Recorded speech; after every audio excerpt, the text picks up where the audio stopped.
Hello guys, நான் உங்கள் அமீன். இன்றைக்கி வீடியோவில் என்ன பார்க்க போகிறோன்னா, இப்போ ரொம்ப அதிகமாக ட்ரெண்டிங்கில் இருக்கிற ஏஐ ஃபோட்டோ எடிட்டிங் தான் பார்க்க போகிறோம். நான் உங்களுக்கு சும்மா ஒரு ஒரு சொல்யூஷன் தரேன், ஒரு டெமோ தரேன். நீங்கள் பாருங்கள், ஈஸியாக நீங்கள் இது நீங்களே பண்ணிக்கலாம்.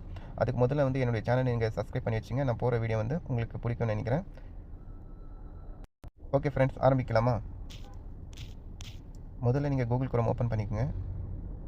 ஓப்பன் பண்ணி இந்த இடத்துல கிளிக் பண்ணி கூகுள் ஜெமினின்னு இருக்கு இல்லையா, அதை நீங்கள் கிளிக் பண்ணிங்க. கிளிக் பண்ணி இந்த கிரியேட்டிவ் இமேஜ்னு இருக்கு இல்லையா, கிரியேட்டிவ் இமேஜ் அங்கே நீங்கள் கிளிக் பண்ணுங்கள். கிளிக் பண்ணி வெயிட் பண்ணி ஃபஸ்ட்டு ரோல் இருக்கு இல்லையா, creative an image of my ஓன்னு சொல்லிட்டு அதை நீங்கள் கிளிக் பண்ணிங்க. கிளிக் பண்ணி ஒரு ஃபியூ செகண்ட் வெயிட் பண்ணுங்கள். ப்ளீஸ் அப்லோட் ஒரு இமோஜி இருக்கு இல்லையா, அது நீங்கள் என்ன பண்ணுங்கள், உங்களுடைய ஃபோட்டோ அப்லோட் பண்ணுங்கள். சரிங்களா? கேலரியில் போய் உதாரணத்துக்கு நான் இப்போ இந்த காஃபி தரேன். இந்த இடத்துல இருக்கிறது அப்படியே நீங்கள் காப்பி பண்ணி இந்த இடத்துல நான் சொல்கிற இந்த இடத்துல நீங்கள் பேஸ்ட் பண்ணிவிடுங்க. பேஸ்ட் பண்ணிவிட்டு நீங்கள் அப்லோட் கொடுத்துருங்க. அப்லோட் கொடுத்து ஒரு 5 செகண்ட் வெயிட் பண்ணுங்கள். ஆட்டோமேட்டிக்காக உங்களுக்கு ஏஐ ஃபோட்டோ உங்களுக்கு வந்துடும். சரிங்களா? வெயிட் பண்ணுங்கள்.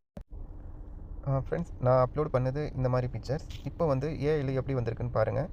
இதுதான் ஏஐயில் வந்தது. நீங்களும் ஈஸியாக இது நீங்கள் டவுன்லோட் பண்ணலாம். இப்படி புஷ் பண்ணி இந்த இடத்துல நீங்கள் டவுன்லோட் பண்ணிங்கன்னா டவுன்லோட் ஆகிடும். நீங்கள் இந்த ஃபோட்டோவை நீங்கள் உங்கள் வாட்ஸ்அப் ஸ்டேட்டஸில் கூட நீங்கள் வச்சுக்கலாம். Thank you friends. பிடிச்சிருந்துச்சுன்னா லைக் பண்ணுங்கள், ஷேர் பண்ணுங்கள். மறக்காமல் என்னுடைய சேனலை சப்ஸ்கிரைப் பண்ணி வச்சுக்கோங்க. ஓகே, பாய்.